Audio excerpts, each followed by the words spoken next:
Welcome, everyone. This is Piney Needles, and you're listening to LOTRO Players News, where we take a look at the latest news in LOTRO and here at LOTRO Players. And this week we have with us Andang, Hey, everybody. Terry Adwin, Hi, hi. Maven, Hey y'all. and Carvet. At your service and your families. And this week we have some raid info for update 18.2 and anything interesting in there. Well, there's a few things finally. Vivian, Lotra's executive producer, took to the forums this week and made various amounts of posts. First of all, update 18.2 will be this summer, which is not surprising at all. But it's good to know that they have a 3-month period which they're tied down to for releasing the raid, that they could then move if they needed to. But Vivian does give some actual important information about the new raid, and she says the raid is being built off of a solo instance that is in Update 18. In Update 18.2, that same storyline and space from the solo instance will be expanded upon with additional raid bosses, space, and mechanics not found in the solo version you experience in Update 18. We made this choice because while this moment made a great raid experience, we did not want to block that part of the storyline from those who might never wish to do a raid. So that means we get to pick, right? And it also sounds like it's part of the epic Well, quest line, right? That Yeah. means that you could do both in theory. Yeah. Well, right. think But I mean, when you're it's- going through yeah. it, you could pick one or the other. I think it's similar to the Great Barrows, how you have the instance in the Great Barrows, which you do when you are doing the epic, and then you have, of course, the larger version, which you can do. Right. I think you're right, Yeah, I Pine think Leaf. So I so. don't think it's a choice. Oh, I think it's just Yeah, okay. there's a story instance that's a solo instance when you're going through it, Got it. but Got they're it. also Like taking with Great Barrow. they're Okay. taking that same thing and expanding it to be a raid Got also. Yeah. Wow. which Which is the basically means that I was right when I said last week that they weren't going to gate the raid behind, they weren't going to gate the epic behind a raid. exactly. I hope that someday they'll go back to Helm's Deep and make it to where Yeah. epic battles are not required, or you have like a skip option, because it's really annoying that you can't finish Volume 3 without basically doing, buying the expansion, Helm's Deep.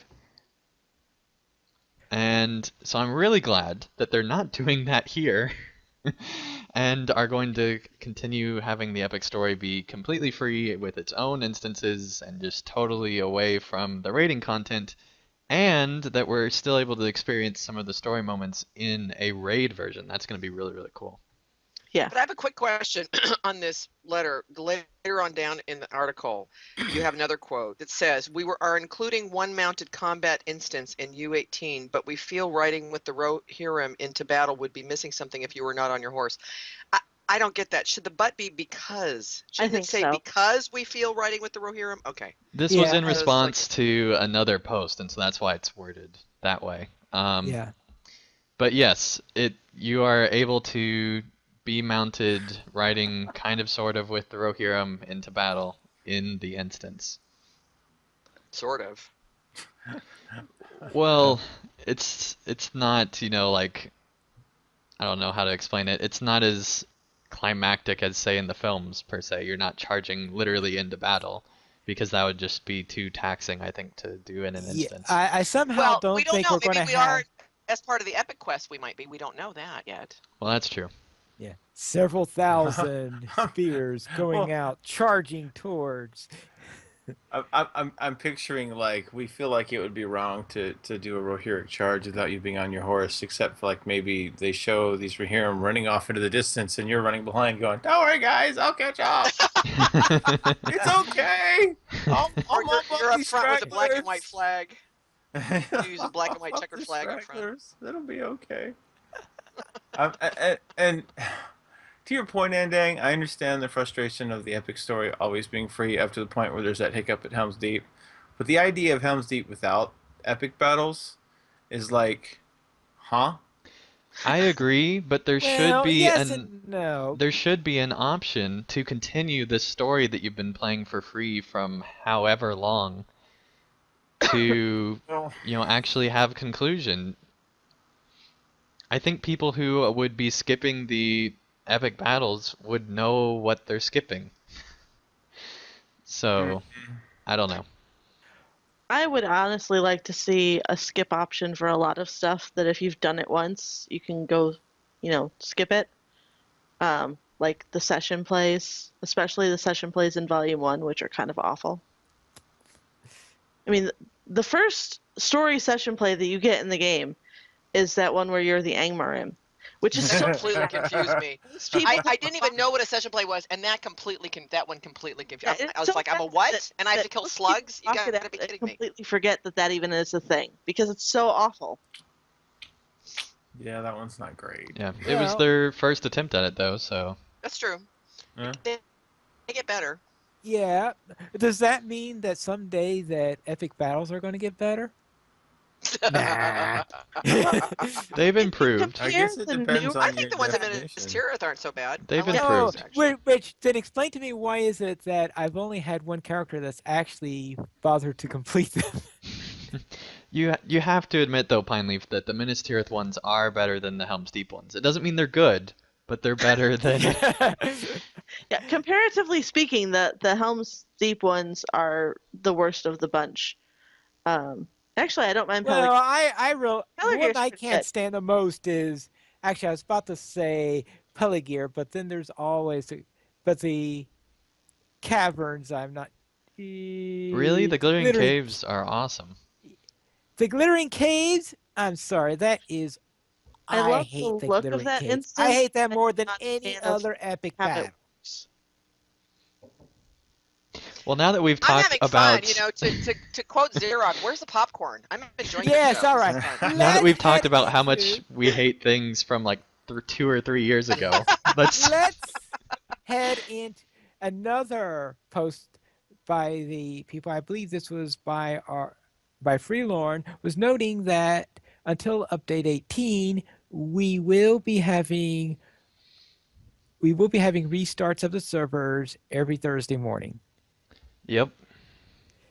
So just be aware of that. Don't plan your big raid early Thursday morning.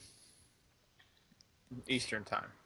Yeah, Eastern time, of course. And that's Okay. because they have a bug that basically accumulates data over time, and so they have to reset the servers so that they can fix that bug temporarily until the full fix comes with update 18. Yeah, so some sort of accumulated. Gotcha. So therefore, let's head into Hold on, Pineleaf. But There, wait, there's more. in Yeah, the but wait, there's second build more. of beta, there were actually quite a few different. yes, that's what I'm going into. Well, then let's go on to that, Pineleaf.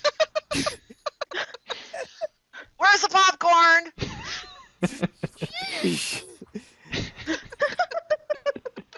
I love it when they Yes, bicker. they So have much posted another update for our second round of updates for the update 18, where there are a few interesting things that have been added, including task boards in housing areas. Which is awesome. And Pineleaf, It's you made a awesome. video on this, so why don't you talk about it? Yes, that's right. I made a video where I go over this particular area, and actually there have been two videos posted. Anding also posted one of them, and I think you were in the Hobbit area. I was in the Bree area. You're in the Bree Bree area. Okay, says. the one in the Hobbit area looks pretty much the same as the one in the Bree area. The layout is a little bit different for the ones in Thorns Hall, which is where I was.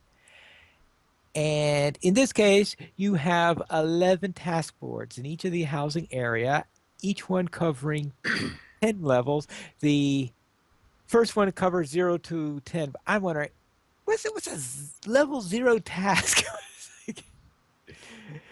And I'm pretty Do you sure like you're have to level save the 1 loot? when your Do you, character's created. do you have Yeah, to you're level do you 1 have in to your like case. So I save said, how in the to world are you save going the to task collect items task from when items you're at level doing the 0? noob zone? Like, oh, this cave cloud dropped a tiny bone. I better save that because I know that in 6 levels I'm gonna find a house. I can't buy a house until I'm 15, but I know preemptively this is gonna be important someday. Or I later think it's on, Bingo is going to add on negative levels because he's going to reset our levels, making us level even more for his silly levelingness. The only people who are having silly levelings with bingos are the ones who are leveling only for the sake of bingo.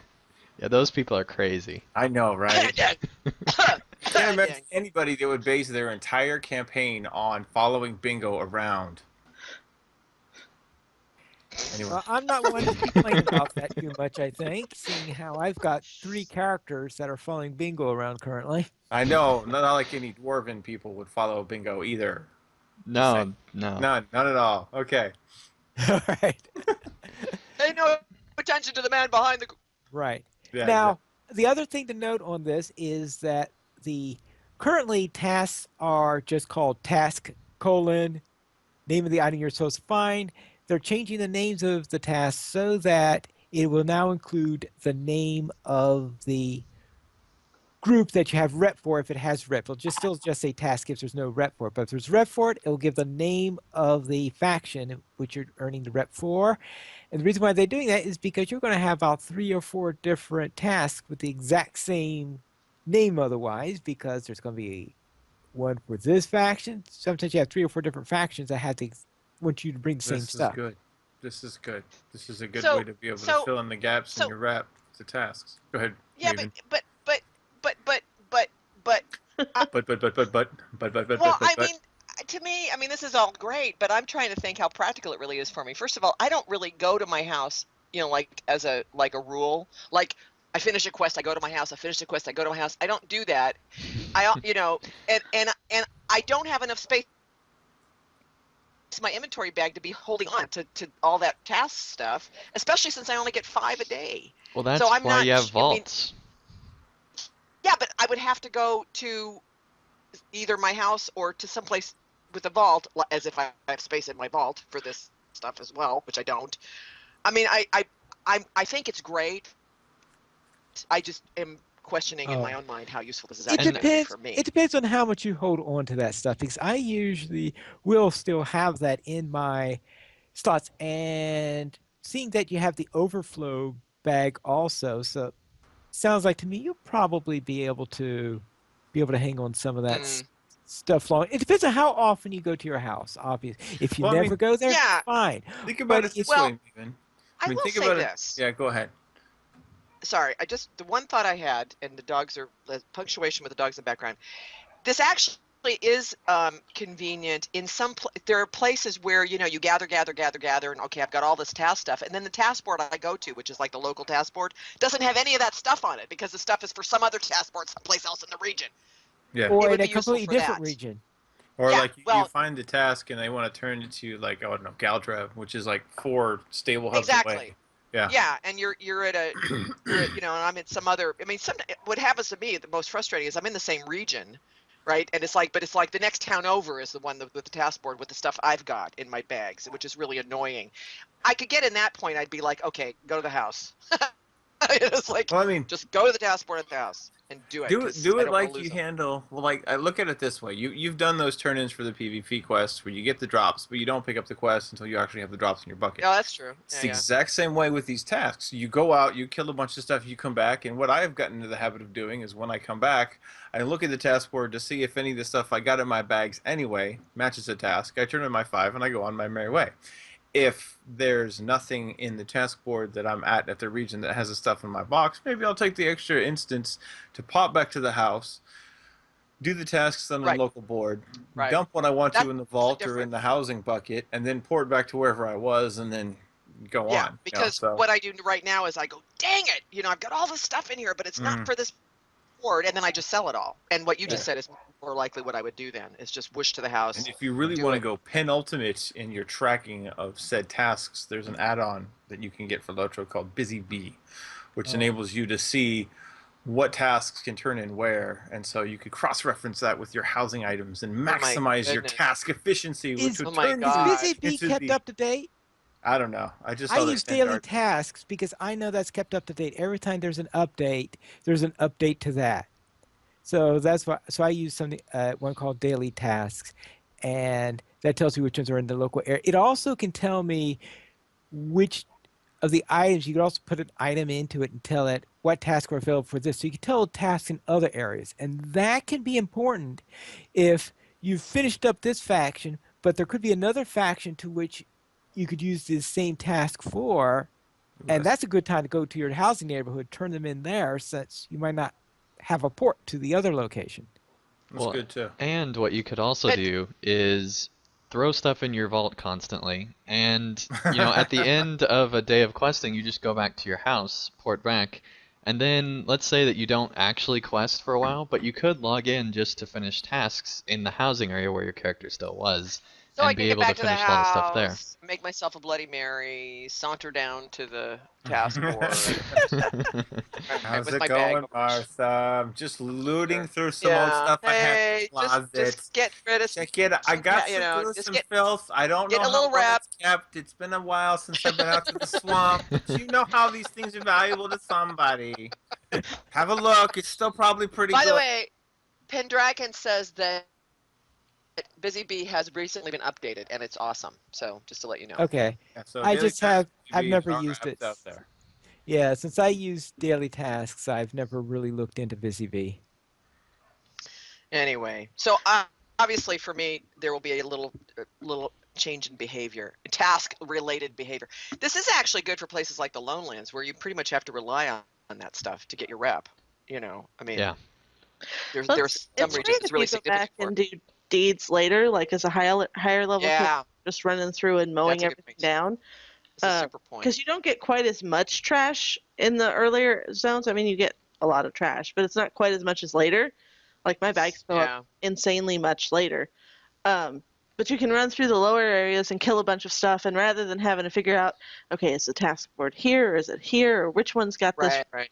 you can just go to your house and figure it out. And I do the same thing that Carv says he does with the tasks. I don't actually take the task until I've come back with stuff. So then I'll look at the board and see if there's anything I can turn in. And 9 times out of 10, I can't because it's for a different zone.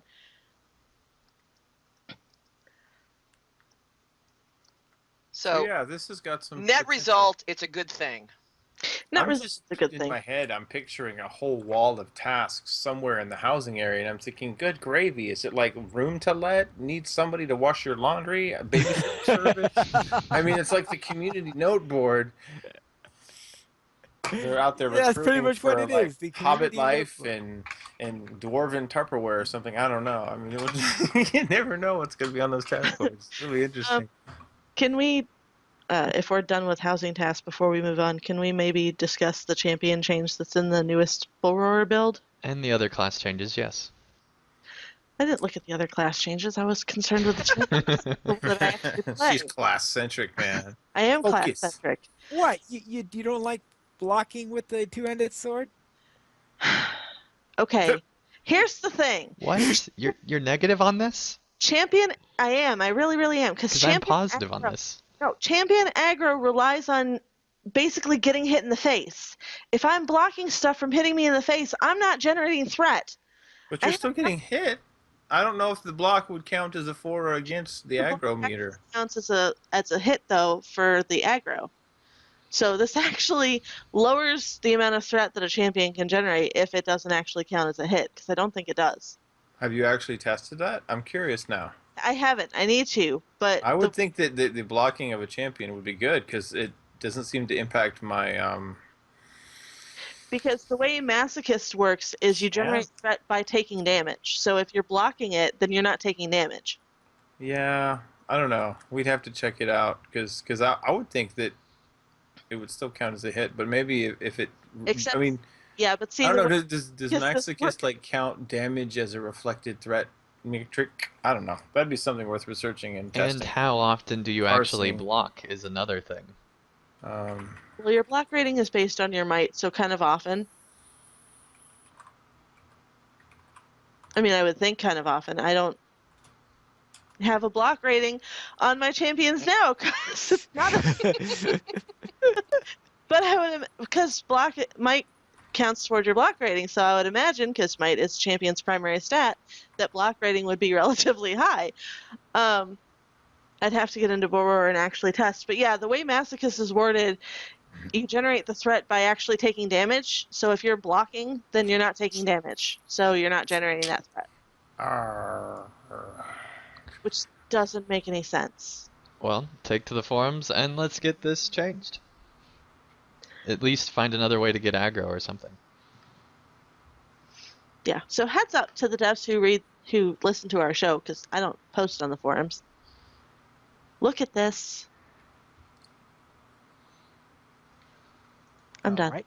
Any As for other class changes, another class change has to do with the warden, where reckless wardens will have a minus 50% to their outgoing healing, and you say, why on earth will a warden why would they have minus 50% to outgoing? Well, that's because wardens have all these self heals, and I presume they want to keep the DPS wardens from being ultra powerful by doing these massive bleeds and leeches all over the place. You mean like they are now?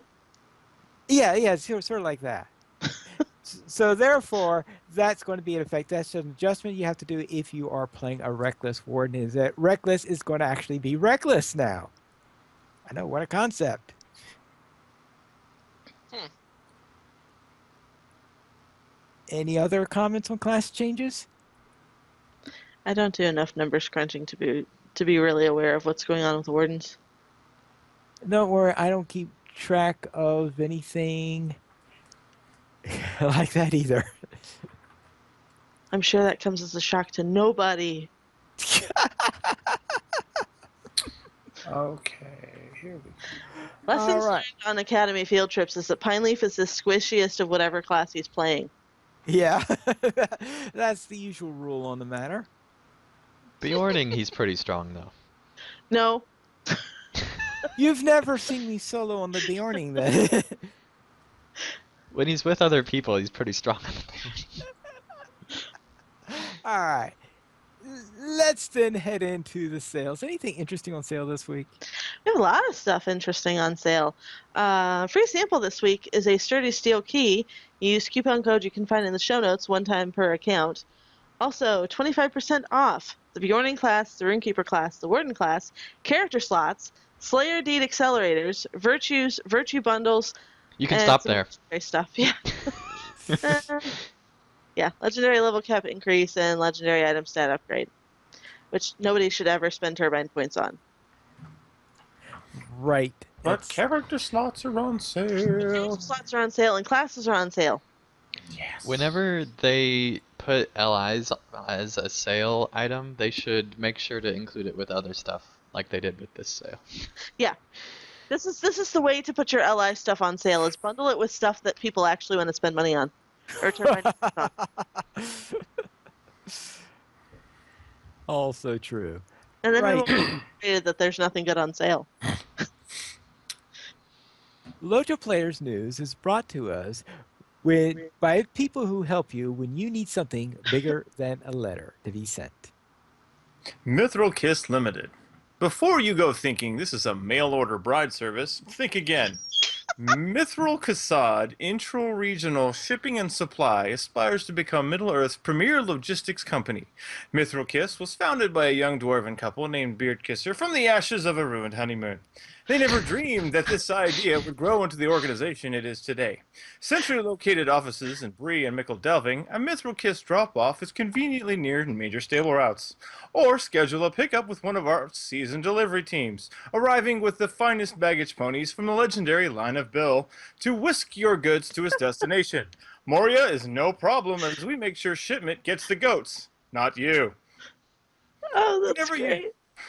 Whatever your cargo, security is ensured from our in-house veterans drawn from the ranks of Champions Gardens and even a Bjorning or two. Whether your cargo is a regular supply delivery of simples or a special one-time occasion, like that mail-order bride, you can be sure that they'll be glad to see the Mithril Kiss wagon coming round the trail. For all your shipping and supply needs across Eriador, Rovanion, and beyond, remember, Mithril Kiss Limited. There's nothing finer than a kiss from a miner.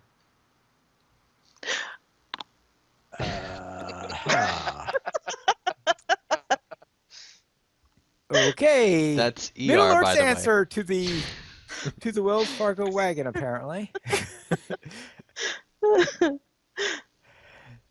Let's head into our community events for March 25th through 31st. So, therefore, our community events for the rest of March.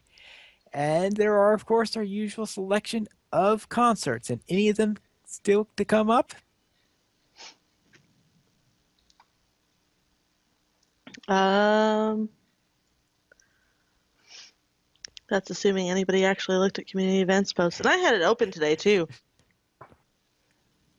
Well, yeah, there is that. Yes, well, that It's is okay. something to, well, head on over and you can look over them. But one thing to note that they do mention in here is that Europe will be heading into daylight savings time at, well, I guess they probably have done it as we're talking right now because it's about the time of day which they'd be going over. I think they usually go forward around midnight or 2 a.m. I'm not too sure which one they do in Europe. So therefore, clocks are in sync again. Woohoo! Thank heavens. Yeah, because as I, today at a concert, Lily Kate was late because she forgot the clocks were still out of sync. I do want to mention in the coming soon, the Brandy Badgers present The Haunting of Bridge Inn on Laurelin on April 3rd, which is a musical based on the works of Bruce Springsteen, which should be really interesting. I probably won't be able to go, but it should be really cool. All right. And on Tuesday, March 29th, there's Michael Delving Market on the Laurelin server at 3:30 p.m. And it's, of course, located in Michael Delving. And basically, these are bi-weekly Hobbit Market themed events that are, quote, especially good for young hobbits setting out on their journeys. How wonderful. Let's then head into LOTRO 1 year VIP code giveaway being given away for Andang's Patreon channel. And how's that coming along? Well, it's going pretty good, Pineleaf. This is ending on the Tuesday of this week, which is the 29th. And so not too much longer to enter. There are right now currently 463 entries. So there are less entries than the other giveaway, which, by the way, the Lotra Players giveaway, we are still looking for a winner on that. I sent out an email earlier this week to a new winner, and hopefully they will respond. If they don't, then we'll keep this going, trying to Good find grief. who the new winner is. And then, yes, I will be picking a winner on March 29th for my own giveaway. So there's a good, a better chance than I figured there would be around this time for there to be emails sitting in people's inboxes because there's going to be both of these going on at the same time. So it'll be very interesting to see what happens and see how long these go. It's amazing how often you have things like that happen. I remember back when Casual Stroll to Mordor was doing auctions for some things, and I would auction off skirmish time. And every single year, there will be one who, after I contacted them an auction winner, they would never respond. I said, okay, you And just paid for, Who doesn't want to skirmish with Pine Leaf? I I don't know, know. but they even paid to do it. And after paying to do it, then they can't be contacted. Well, the good news is that if they don't respond for these, I am sure to contact a new winner after a week. So, Yeah, okay. So let's then head into Lotro Academy, episode 121, The Mines of Moria, the conclusion of Mines of Moria of the review, part 5. Woo! Yeah, no kidding. are are you going to continue on and review the rest of Middle Earth? Maybe. That is to be decided. I guess it'll probably depend on how popular the Mines of Moria review is and things like that. because this is Uh, one of my favorite, if not my favorite, segments that you guys do is your reviews. So would be well, cool to see then, that continue. because if we do it again, Yeah. the next one has to be will probably be either Enid White or Mirkwood, I guess, unless there's something we missed somewhere. I tell you what, these quest pack slash region reviews are awesome. I actually Mm. was totally plugging them this morning on the free to play stream when people were asking about what to buy, and I was like, you guys should go check out LOTRO Academy's reviews because they'll tell you everything you need to know. They're awesome. And then we had a big discussion about Mines of Moria quest pack versus expansion, and my decision was I'm going to grind TP until I get the expansion. Dang it, because it's a better value for your turbine points, at least for my playstyle. Very well. But apparently, what's not a good value is the amount of damage that burglars have been doing lately. Or at least this is what Kaylee Starshine is saying in her article on a plea to reverse the trending damage to burglar playability. Yeah, which she doesn't address just the damage to their damage. She addresses the damage to their playability, basically. Which is more numbers crunching than I normally do for Lotro. But I actually read this entire article and I found it extremely interesting, and it makes sense because I play a burglar and I've kind of noticed some of these issues as being issues. Um, Basically, 37.5% of the burglar skills, which which have a cooldown of under a minute, are gated behind the requirement of a critical hit to open. Yeah. And so recent changes have tweaked burglars in favor of, instead of a crit chance, the percentage of critical magnitude, which might sound good. Maybe somewhere sounds good, except it basically means that there's a bunch of seconds going by where we can't do anything because we can only use 3 skills that are cooling down still because the crits aren't popping up the way they should be. Yeah, well, I guess I've never thought of those as basic skills, so therefore I'm just doing the other skills until one of the others pops up. I've got a solution that would fix all of this. What we do is allow the burglar to block with their knives, and then everything would be fixed. It would be great. I was just waiting for something to come out of Ending's mouth that would elicit the "and dang it" response, and that was it right there. Boom. And dang it, I knew he was going there. Okay, I But guess no, that. burglars really should be looked at again beyond just giving them bows. They really need a lot more than Yeah, that. they So, help their ranged attack, but not their basic Well, attacks.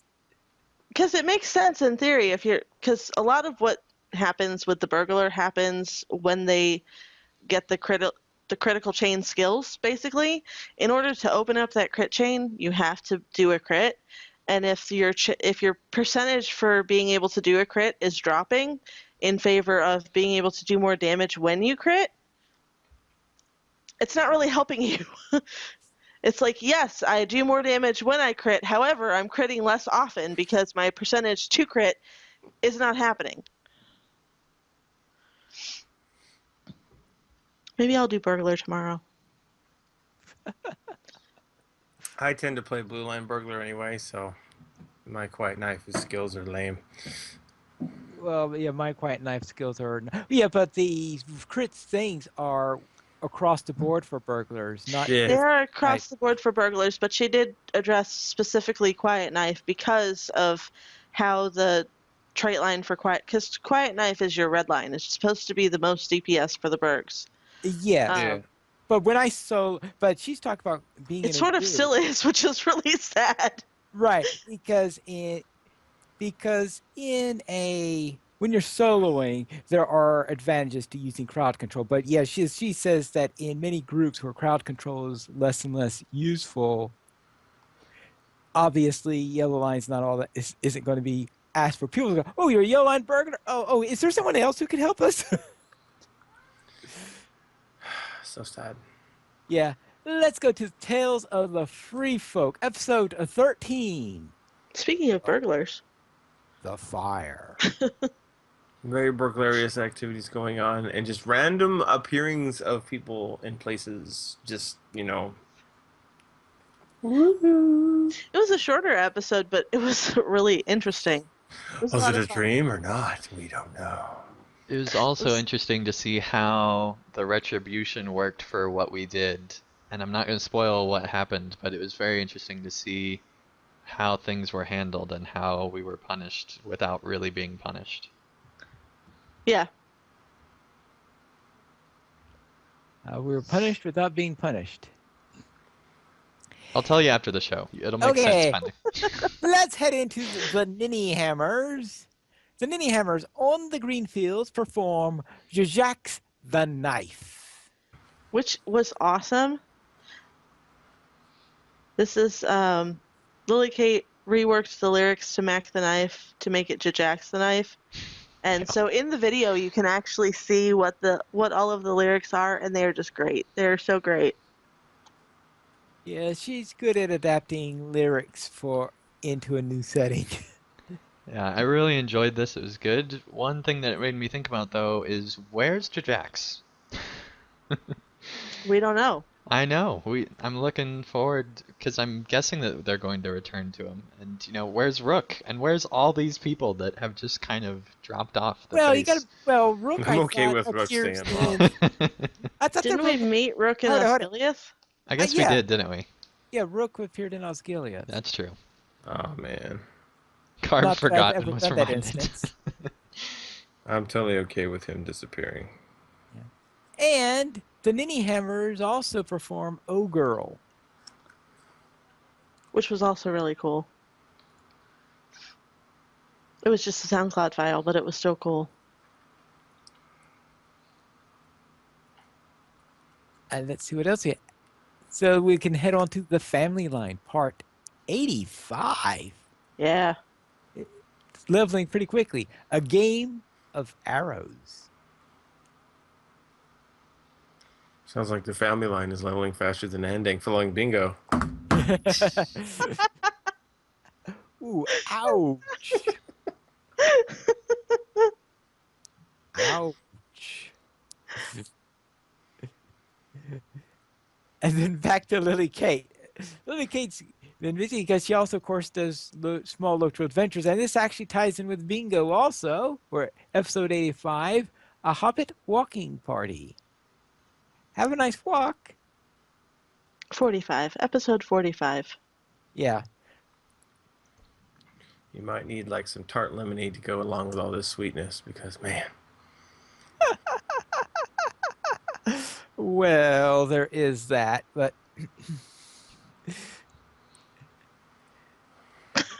Zinger in the chat said his story series is also not dying off, unlike Andang.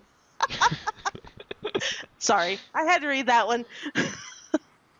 This week was especially bad though. If you watch this week's Saturday stream if you really want to see me die off a bunch. Did you not have anybody to come run with you? No, we were fine running stuff. It's just I was running a little too fast, running a little. Let's see how many Particularly with- bats I could get. particularly with my war steed. Well, minis on Warsteed are all about aggroing the landscape anyway. Yes. Well, he seemed to have brought that into caverns also. Oh, okay. Yes, yes. There was a lot of fun and a lot of fainting, causing everything to go and kill Pine Leaf, and lots of fun. Right. So let's head into A Critter's Journey, part 16. Which took another strange turn. Oh, a strange turn in in A Critter's Journey. know. What a shock. I thought it was going to go one way and it went a completely different direction. Then let's head into something whose prediction you can predict, and that is Poems of the Pine, book for Fire and Water. To avoid the failure that fell on Balin, a plan we'll need to prepare for war. We must scout the halls and scrounge for bars, and supply our stores lest we starve within. Yet hope is found in the fateful book, for it spoke of a weapon of especial might. We searched the plaques placed at the doors in the water works where the watcher dwells. We opened the doors and delved within into the dark and dank and dangerous realm. We opened gates and big fought till we found Broin and the fairest axe. Then the waters roiled and the watcher returned, for we found the foul beast's lair. We drove away the dreadful beast and freed the famished Broin. So you've got to be getting tired of Moria by now, Pineleaf. You're doing LOTRO Academy. Bingo Boffin went through there not too long ago, and now you're doing these poems of the Pine through there as well. Right. And book four has always been one that, because Terry Edwards is always complaining about how much you move all over the place at random places, infuriatingly throughout Moria. And book four Mm-hmm. exemplifies Hmm. that particular feeling probably more than. I know there are others that have some really bad parts of it, but this one is, for pointless running all over the place, this one takes the cake, in my opinion. Really, books 2 through 4 are pretty high up there, but yeah, book 4 is not any fun at all Yeah, as far as travel goes. and also for trying to write poems about it, because it was like, okay, what am I going to write about this to make it sound halfway decent? It's like, Well, it sounds a lot better when you write the poem about it than it It is really to actually does. go through that It quest. really yes. does. Yeah. Now, what did you really have to do in order to do that? You really should have just like made a poem about traveling instead of the story this week, just as a joke. Let's head into the new player question. And Maven, what's in store for this week? So my question, we all of you have melee characters and are, versed in melee work. And I wanted to ask you guys, generally or specifically, what is the best strategy for a ranged player who is supporting a melee character? So I'm assuming there will be differences depending on the type of melee character, guardian versus a champion versus a warden, if a warden's doing the melee. For example, I've been advised when playing with a guardian to never be between him and the mobs of mobs that he rounds up, but instead to stay behind him so that I don't end up in the path of something unexpected. So what? And I thought about that, and I thought, well, that's interesting. I hadn't really thought about that. That's a good idea. Then I thought, well, there must be some strategy melee characters would like the ranged people supporting them to be following. Well, I would think one of the things is it could sometimes depend on the mob you're fighting. Yeah, that's probably It true. definitely does. I love Lily I Kate's like Lily answer. Kate, Lily Kate's yeah. answer is ignore them all and pew pew pew pew pew to your heart's delight. Say, in that kind of situation, especially if you're in a group mechanic kind of deal where there's an obviously labeled tank and that's the melee person in choice, is that the melee guy is going to do his best to grab over the girl. The melee type is going to grab all their mobs up and aggro them as best as they can. And if you just go pew pew pew pew pew and one or two of them peel off, typically it's not a wipey type situation unless they're raid mechanics where it can get really nasty. But if you die, it's your own fault. And that's okay, because that's an MMO rule. If the tank dies, it's the healer's fault. If the healer dies, it's the tank's fault. If the DPS range character who's shooting at everything under the sun dies, it's their own fault. And that's okay. Honestly, I've run with a captain and a hunter, and I've run with a guardian and a hunter, and I've run with a champion and a hunter, and I've run with a burglar and hunter. And really, you kind of, if you're doing just a duo, what I like to do is have the ranged person start shooting a few mobs, and then we grab them as they run past. And we just kind of agree that there is no real tank per se, and we just kill them until they're dead. Or I'll run up and grab stuff, and they shoot over my shoulder. Well, and I guess that is one of the key things especially for new players, is if you are a ranged character, don't be the first to shoot. Let your tank go, or your melee characters go in and get the aggro before you start pew pew pew pewing, right? Well, it depends on the confidence of your tank or your melee character and how much they want to grab at a time. Depends on your confidence. Like if you are a lore master who is running with a bog lurker, your ranged attack is ridiculous because that Right, bog lurker can just nuke stuff. And if you're a melee right. person running with that person, you're like, oh my gosh, I can't hit anything. That would be a lot of fun. So you kind of have to Yeah. communicate with the other people you're running with. Same thing happens if you're running with a minstrel who's not, tricky happy to the point of killing themselves. It's the idea is that you just communicate within your group, and the idea is if there's a specific tank, let the tank grab the aggro, and then unload the fury of your ranged DPS.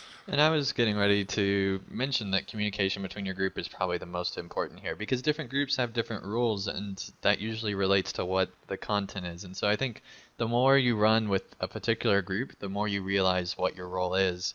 And if you do something wrong, they should tell you that you do something wrong. And if they don't, then it's their own fault if they bottle up like this seething anger for years and years and years. And then one day they quit hosting LOTRO Players News because they just had too much of Andang pulling everything time and time again and never stopping. And it's just enough. And he stops making wardens and ends his skirmish guides. And you're held responsible for the rest of your life That's a worst case because scenario, I Pineleaf think. left the game and it was all your fault. So I actually was going to say something similar to that, but shorter. Like, probably the good thing to do is, especially if you're with somebody you haven't been with before, is ask ahead of time. So how do you want to play this, right? Yeah. I mean, that's probably the most obvious answer. Yeah. Yeah, definitely. The folks who run when I have to do champion tanking will tell you that I am very vocal when it comes to everybody needs to be on my target Oh, because if here you're she not on goes. my Gotta have a target, thick I cannot skin get them back off of you. You have got to have a thick skin to quest with Terry. That's just a rule. Well, it depends on her role. Like if she's the tank or to a lesser degree the healer, then yeah, she's definitely likes to be in charge when she's the tank. It doesn't really matter what tank she's playing, more so with a champ, but less so as a guardian. She definitely will let you know when you're not doing what she expects you to do. And there are tanks that will do that. And there are other tanks that's like, whatever. I know what I can do, and I will do my best. And if Well, you die, it's your but fault. actually, it's funny because I don't know how many eons I've been questing with Terry now, but it's only been fairly recently that I realized why it was she was yelling at me so much to actually be on the same target as hers because her particular class, that's a benefit to all of us if we are actually targeting the same target that she's targeting because it gives her more buffs, right? That was a very useful piece of information. So it's like okay, it's not Terry's ego. It's actually something that's required for her to do a better job fighting the mobs. And Yeah. The blue line champion tanking, I generate aggro by having everything hit me. Right. And that's how the Right. blue line works. You just take it from everything. So in order for stuff to keep hitting me, they have to not be hitting other people. So you kind of have to all be shooting on Right. my target because everybody else does more DPS than I do.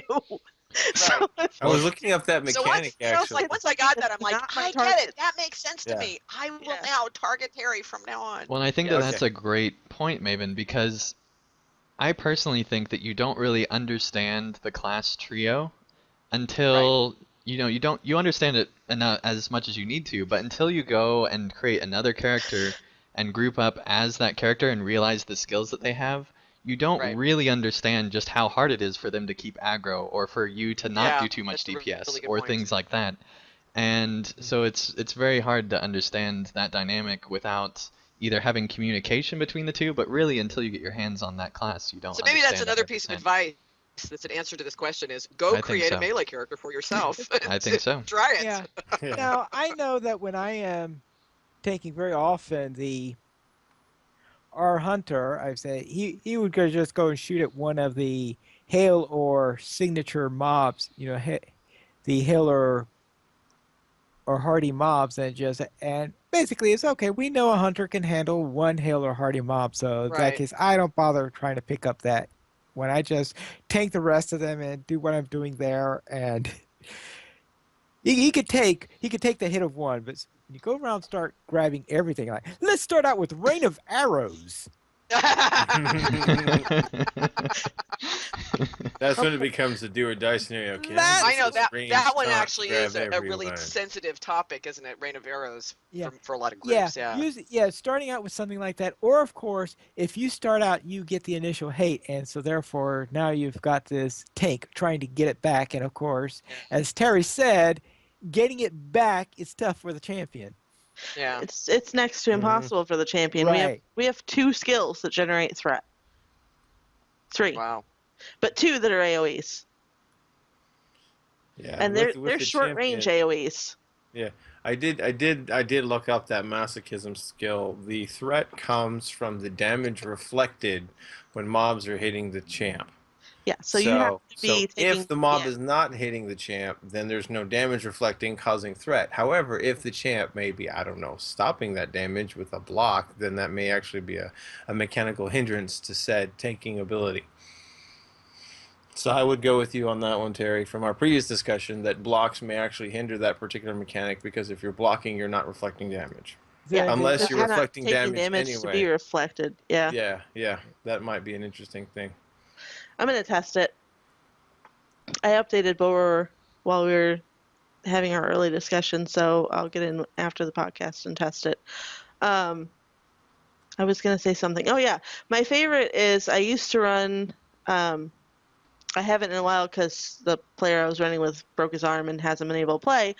But I used to run Terry Adwin with a minstrel as a companion, who would who loved to try and one shot everything.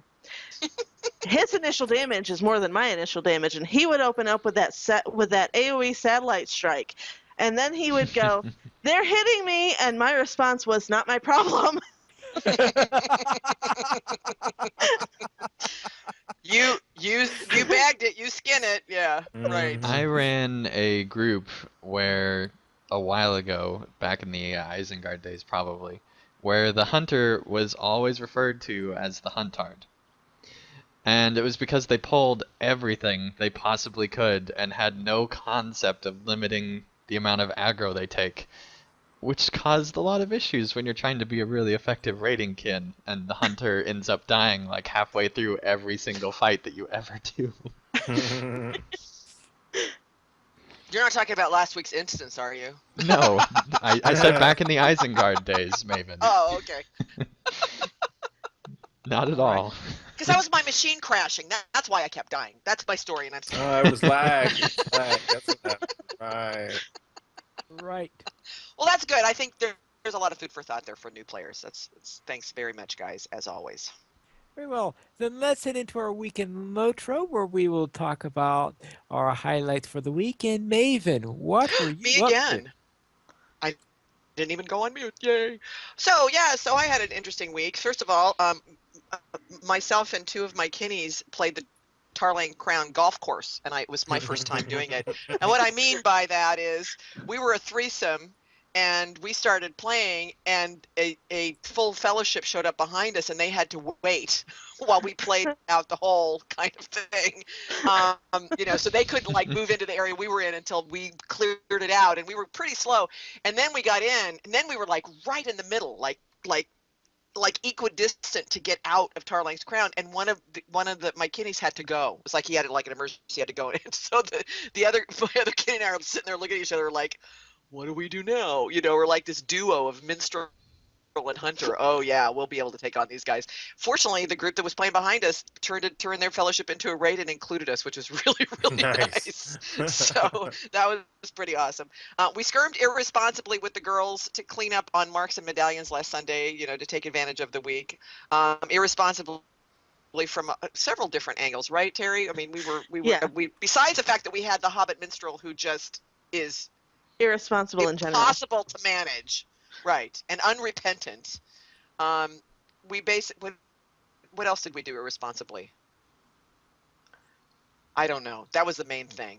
We now have a new mantra: do not follow the Hobbit. So we'll see on that. And then That's gonna become our hashtag for girls who've never. yeah, do not follow Don't the follow Hobbit. the Yeah, Hobbit. don't follow the Hobbit. And then I'm on Aerothin, my rune keeper, who I'm trying to take through stuff a little slower. So slow that she's a Nan Kerner and she said 80.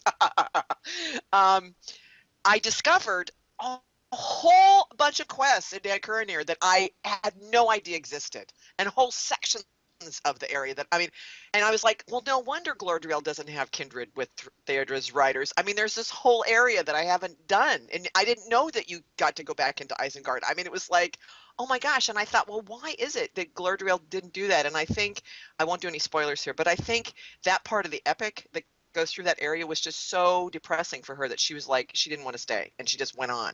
So Yeah. now I'm going to have to take Glordrel back and finish it up. But I was like, whoa, like, I'm not getting my money's worth here. It's like a whole section of the game that I haven't ever done before. So Aerothan's in the middle of doing all that. But yeah, I think that's why I was just like, not, I was like, okay, I'm leaving now when I was on Glordrel. Carvey Carvet. What about you? Carvey. Well, this week I spent the first half of the week working like crazy on a server. I'm actually going out of order, just FYI. Worked like crazy on a server. Spent like many hours fixing stuff, including overnights, working through the night. It was ridiculous. But when sometimes you're in IT and you're working on overnight stuff and you have to wait for things to load, you have to entertain yourselves. And the guys that I was working with were really cool. We ended up actually playing LOTRO, 3, 4 in the morning sometimes. And between me and one of the other guys, we ended up leveling characters that we had freshly started to 30. So you can tell that was a long week. Earned enough TP on that character, though, to take advantage of the current character slot sale on my free-to-play account. So that was pretty darn awesome. So I now have a third character slot on Aina Pei's band. So I have a Minstrel, a Lore Master, and then that third slot we'll use for TP burners until such time as I start a captain. The Beard Kissers have bought a home. My Oh dwarven my. honeymooners, yeah, they bought a home in the Shire. They actually kicked my Bjorning out of his home, and so that I could have a account home. And we redecorated it, went around shopping, decided it was about time to head back to the Shire and see what Bingo's going to get himself into next. That ought to be fun. And I have to learn to play my minstrels not as a tank, but as a minstrel, because I keep forgetting that I have a little skill called Feign Death.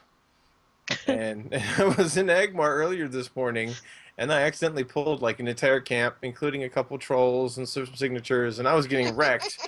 And I'm like, I'm gonna die, so I start running, which is what I usually do when I'm gonna die. And then somebody in the chat goes, flop, and I'm like, oh yeah, I can flop, dude. And then I just kind of flopped, and I was like, I'm alive. Tanks don't flop. If tanks flop, this is bad. But apparently, I need to learn how to do that as a minstrel. So, all right. We're figured out. I have actually flopped as a tank before. That's awesome. Well, I mean, in my mind, I've never been on a character class or a race combination, with the exception of maybe my Hobbit Guardian. They had the ability to flop, so it's not even a skill that's on my radar. So I'm like, I'm gonna die. I'm popping my heel, waiting for the cooldown, and I'm running, and somebody goes, dude, just flop, and I'm like, okay. So Terry Adwin, how was your week? I have to ask, Carv, when the Beard Kissers were decorating their home, did they use Mithril Kiss? We actually came up with that slogan at some point within that particular thing. So actually, I think Mithril Kiss's ad tonight is a future vision of what the Beard Kissers Mithril Kiss company will become. Okay. I did an outfitting stream this Sunday, which I did 4 characters, new outfits for, which was pretty cool. Had a lot of people show up, had some questions that I got to answer in the chat about different ways to use the cosmetics and wardrobe and all that other fun stuff, and previewing things and the mechanics of how to figure out what goes with what and which accessories you can use and how you pick this thing over that thing, and it was fun. And then I still had some time left, so other champion was my elf champion, was the last one that I did the outfit for, and so I ran him around in Moria working on the epic storyline, and I ran across Druid's Fire from Twitter and also from the from Twitch. You've seen her on the Tolkien Professor stream on Fridays. Kiriana. She was actually a couple of steps ahead of my elf champion on the epic, so that was pretty cool. It's always fun running across other people in those zones that you used to never see anybody. It's even more fun when you run past somebody and you're like, oh, I know that person, but they probably have no clue who I am Mm, because I don't have a naming scheme for my character, so I'm not easily recognized. And then Landreval Terry ran some of the Around Minas Tirith quests with Maven and others when Carve bailed on us on Tuesday. Yeah, okay. because I he did was a little mention that I busy was with that whole working server six thing. hours a Yeah, day. Blah blah Work, blah blah RL, blah. job, money, you excuses. know. Fine. No, but I know. we didn't feel like doing anything with our level 65 group because it just didn't feel right without Carve. So we took our level 100 characters around doing some of the Minas Tirith ish stuff. Still can't do the dailies because it turns out that you have to be friend with Minas Tirith or Yeah, defender of Minas yeah, Tirith. friend. Yeah. But getting closer. I'm at 17,500 of 20,000 or something like that. So getting Oh, there. you're close. Yeah. Yeah, eventually. And then Arkenstone Terry did some Enidwaith questing during last night's field trip, and she has almost finished the quest deed for Enidwaith. And the reason I started doing that is because it turns out that you can't go from Rivendell, not Rivendell, you can't go from Eregion to Enidwaith swift travel unless you finish the stupid quest deed. And I hate the fact that they gate swift travel behind quest deeds. It sucks. Gate it behind a level, gate it behind, well, that's it. Gate it behind a level, and that's it. You shouldn't have to do quest deeds in an area to swift travel there. I'm sorry, you just shouldn't. Oh, but you gotta Especially, earn reputation for them to let you use the especially from, special horses. especially from miles and miles and miles and miles away. Oh yes, you gotta have the special horses, and they gotta know they can trust you with the Corvette mounts. Yeah. And you shouldn't be required to be at level of the area to use swift travel. Like, I can understand, maybe 2 or 3 levels under or something like that, but when we were going through Great River, you have to be level 70 to use swift travel there. And we were 70 by the end, I think, barely, but it was ridiculous. Well, I here's think the that was crazy one. because they set the levels back when Great River was a level 75 zone. That's also very possible. Yeah. That's Here's probably a true. crazy one. You can get to Rivendell at level 20 by doing that Talk to Gandalf quest. You But can't you get can't get back to Breach from Rivendell back. because that swift travel is level 40. Sure you can. You Yep. just go and get killed by something and they port you right back. Or you use your return to breach skill, or your Oh yeah. milestone, or you bounce to your house, or you do a couple of other different things you can do at that level. Or you Uh, tug on your dwarven beard 3 times and then You yeah. click your boots together and say, "There's no place like Thorin's home. There's Well, no place like Thorin's home." Click, click, well, the one click. with Rivendell is even funnier is because whenever I'm at level 35 and want to get to Rivendell, I wind up going to Oscar Ruth and take the swift travel from Oscar Ruth to Rivendell because that I think is either 30 or 35, while the one from South Breeze, of course, as you just mentioned, 40. So, And also, if you're playing on a free-to-play account and you don't have the option of fresh travel, if you grind up the Kindred rep to Oscar Ruth, you can port there and then take the slow ride, which is much faster than going from Bree. we just had a bonus new player question. That was awesome. Yeah, did that today actually. Took me about 15 minutes to go from Oscar Ruth. I was like, oh my gosh, let's talk about something else. I think it's ending. Okay, so Andang, what have you been up to this week? Yes, well, bingo boffin, bingo boffin, bingo boffin. did you do anything with Dingo Boffin? Just a little bit, Pine Leaf. So to start things off, I did go through this week's Bingo Boffin quest, and it was a lot of fun figuring out how a hobbit acts in Rohan, and seeing how everyone else reacts to hobbits in Rohan was really entertaining, and so I enjoyed this week's Bingo Boffin and looking forward to the next several weeks to see what happens this coming week in particular. Also, I leveled through Rohan and gained 5 levels with Pine Leaf. Whee! It only took 5 hours in 2 different streams. And that was with 200% XP boosts, so it would have taken even longer to get those levels otherwise. So that was fun. It was fun to actually be getting levels, and so now not only will I be caught up for Bingo Boffin, which has not happened in months, but also I'm on the same level as Pineleaf's Beorning, which makes me so happy to be caught up with Pine Leaf, who For levels about like 5 minutes, right? nobody else. Huh? You'll you'll be the same level for about 5 minutes, right, Pine Leaf? Well, that happened several times during the stream where he kept Yeah. progressing forward, even when I had an XP boost and he didn't. Somehow he was still gaining levels, and I'm like, how in the world is this working? It's the What? Pine Leaf Countdown ending. You just don't know. What kind of crazy thing are you doing? All right, and also, I did more Update 18 preview videos, particularly about the tasks, and I also made a thing about the level cap increasing and doing an in-depth analysis on all that type of stuff, and also the new PvP option, which has mixed results if you're recording, because it can completely mess up your recording software by changing the graphics levels in an absolute way like that.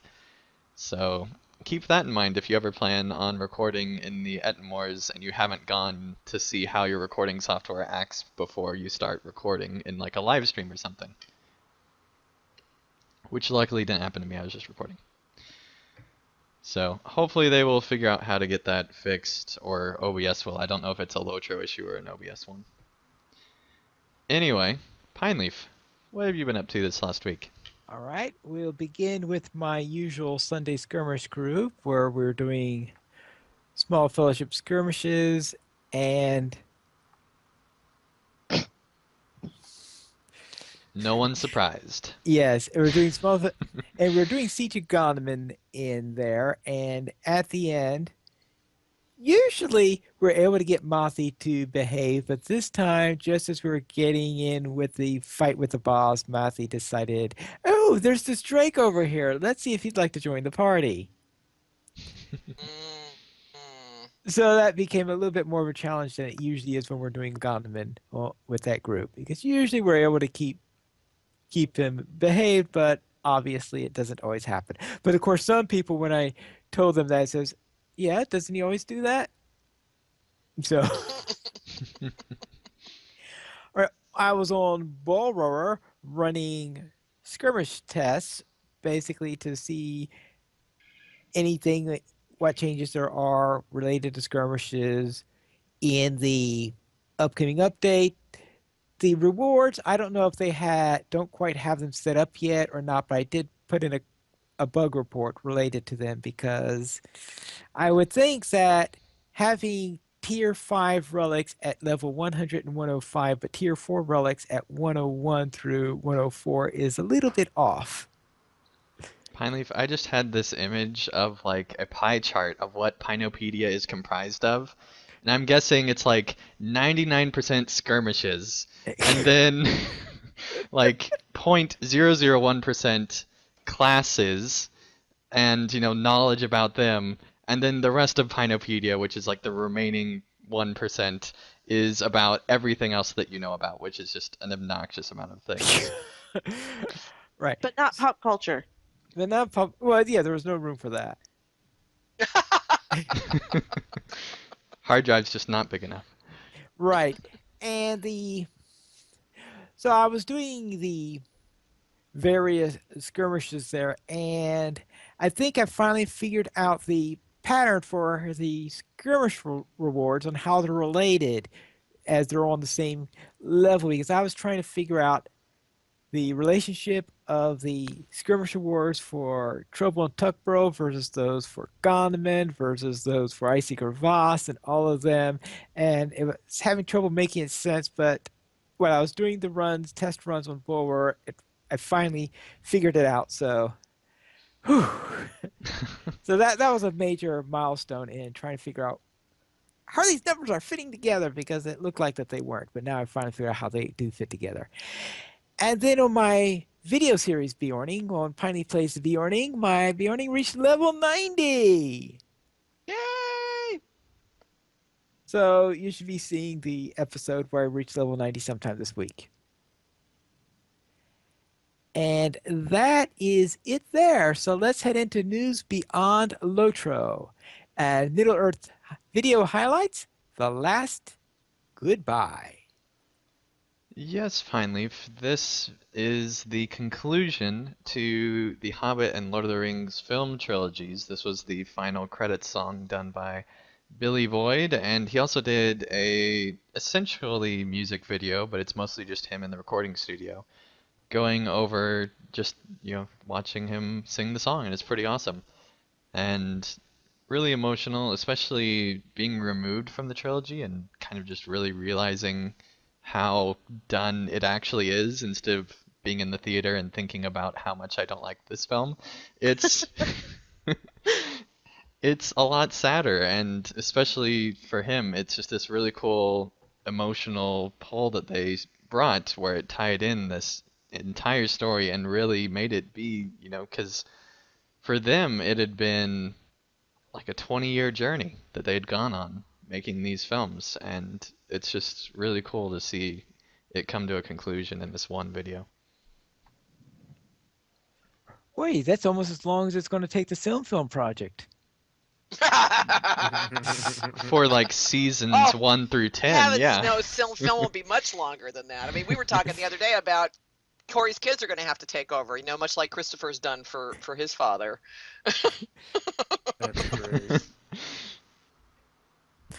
But father, I don't want to take over the family I know. business. You must. I don't want to. You must. Yeah, we were joking about the Tolkien professor estate, so that when Warner Brothers will want to buy the rights to the film project, and Chris and Corey's son will say, "No, over my dead body, you will have the rights to the film project." Anyway, sorry. Yeah. And they're like, if only we could have the casting choices of Mythgard. Then let's head into the next episode of Ren, the Girl with the Mark, episode 4. I thought last week's episode was a cliffhanger. Yeah, I know what you mean. This one was worse. It was a major cliffhanger, yeah, and Got to the end of the episode, and I was like, That's the end. What?